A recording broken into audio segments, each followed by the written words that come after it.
mradi wa maji ambao tumetembelea hapa na tumeona mwendelezo wa uchimbaji wa kisima kwenye hichi kijiji industrial, lakini kisima hichi kinachojengwa kimoja ni kati ya visima 22 ambao vinachimbwa wilaya nzima ya Hanang katika mpango huu. Visima hivi vinachimbwa kwa ufadhili wa wenzetu wa Human Relief wakishirikiana na serikali pamoja na RUWASA.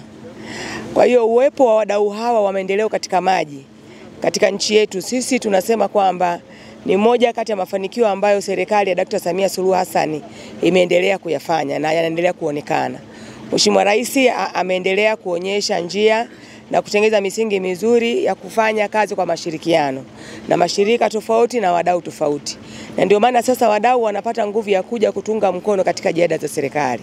Kampeni ya Mheshimiwa Daktari Samia Suluhu Hassan ya kumtua mama ndoo kichwani imeendelea kuvuta wafadhili na wadau mbalimbali katika sekta hiyo.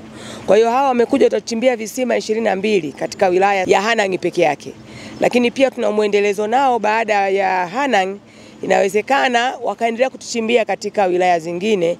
Tupo katika mazungumzo nao. Tunaendelea kuwashukuru pia wadau hawa kwa moyo wao wa kujitolea. Visima 22 pamoja na pwani za kuchotea maji zitakazojengwa Hanang peke yake ina takriban thamani ya shilingi bilioni 1. Kwa sio fedha ndogo, ni fedha nyingi sana ambazo sasa serikali badala ya kuingiza kwenye maji tunapeka sasa kwa ajili ya huduma zingine, kwa kuwa kwenye maji tumeshapata wadau wa kuweza kutusaidia. Matarajio yetu ni kwamba wananchi katika maeneo yote ambako miradi imepita, kwa sababu imepita kwenye maeneo tofauti tofauti, kwa hiyo kwenye kila kijiji sasa kitapata mradi wa maji. Na huu ni muendelezo kwa Hanang. Tukimaliza visima hivi 22 tunakuwa tumeshatekeleza upatikanaji wa maji Hanang kwa zaidi ya 95%.